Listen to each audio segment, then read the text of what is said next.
بسم اللہ الرحمن الرحیم۔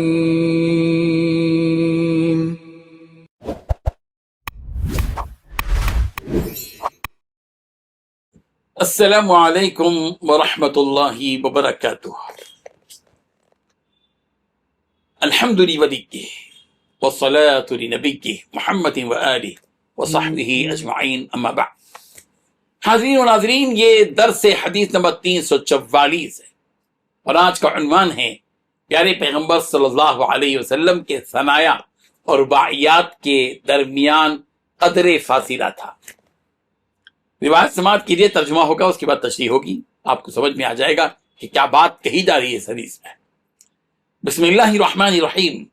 عن ابن عباس رضی اللہ عنہما قال كان رسول اللہ صلی اللہ علیہ وسلم افلج الثنیتین اذا تکلم رؤیا كالنور يخرج من بین ثنایاه، رواہ الترمذی۔ اللہم صلی علی سیدنا محمد وعلی آل سیدنا محمد وبارک وسلم۔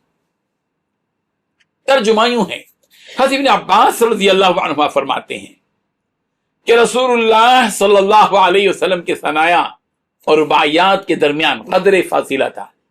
جب آپ علیہ الصلوۃ والتسلیم کلام کرتے تو دکھائی دیتا کہ آپ کے دو دانتوں کے درمیان سے نور جیسی کوئی شکل نکل رہی ہے، نور جیسی کوئی روشنی نکل رہی ہے۔ بزرگان محترم، پیارے پیغمبر کے جسم مبارک، آپ کی شبیہ، آپ کے شکل، آپ کے اوصاف کو جیسے جیسے سنتے جاتے ہیں، پیغمبر کی محبت دل و دماغ میں موجزن ہوتی جاتی ہے۔ کیا مزہ ہے، کیا لذت ہے اس میں کہ سرکار کے ہمارا یہ بیان کرنا، پیغمبر کی سیرت کو، پیغمبر کے چہرے بشرے کو اور پیغمبر کے جمال کو بیان کرنا ذریعہ بن جائے جنت میں رسول رحمت کے چہرے کو دیکھنے کا، اور آپ کے دست مبارک سے جام کوثر کو پینے کا ذریعہ بنا دے۔ آمین۔ اللہ اکبر۔ حضرت ابن عباس رضی اللہ عنہما کا بیان سب سے زیادہ معتبر مشاہدات میں شمار ہوتا ہے، کیونکہ وہ پیارے پیغمبر صاحب کے بہت قریب رہے۔ چچا زاد بھائی حضرت عباس کے بیٹے حضرت ابن عباس رئیس المفسرین، پیغمبر کے ساتھ رہنے والے، کیونکہ وہ اہل بیت کے قریب ترین افراد میں سے تھے، اور کم عمری ہی سے رسول رحمت صلی اللہ علیہ وسلم کو باریک بینی سے دیکھا کرتے تھے حضرت ابن عباس رضی اللہ عنہ۔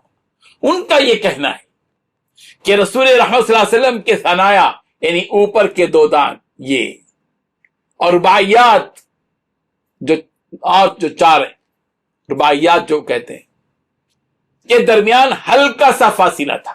دراصل اس اعتدال اور حسن کا بیان ہے جو عرب کے نزدیک بہت پسندیدہ سمجھا جاتا تھا۔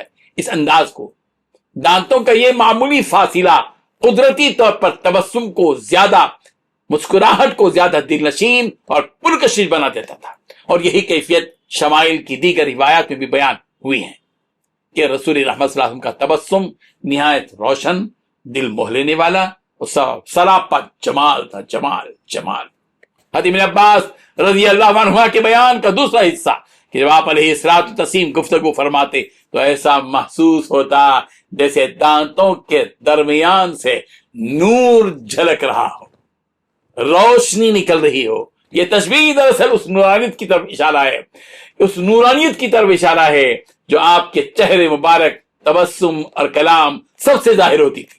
صحابہ کرام رضی اللہ عنہم اس نور کو مختلف الفاظ میں بیان کرتے رہے ہیں۔ کبھی چاند کی روشنی سے تشبیہ دی پیغمبر کو، کبھی شمشیر کی چمک سے تشبیہ دی پیغمبر کو، اور کبھی نور محض قرار دیا پیغمبر کو۔ یہ نور ظاہری جمال کے ساتھ ساتھ اس حقیقت نبوت کا بھی آئینہ تھا جو آپ علیہ الصلوۃ والتسلیم کے باطن میں ودیعت تھی۔ رب ذوالجلال پیغمبر کی حقیقت کو، پیغمبر کے جلال کو، پیغمبر کے جمال کو، پیغمبر کے اوصاف کو، پیغمبر کی قد و قامت کو، پیغمبر کی شبیہ کو، پیغمبر کے چہرے مبارک کو حقیقی معنی میں سمجھنے والا بنا دے، اور یہی سمجھ ذریعہ بن جائے جنت میں پیارے پیغمبر کے چہرے کو دیکھنے کا اللہ عمل کی توفیق عطا فرمائے. آمین. وآخر دعوانا ان الحمد للہ رب العالمین.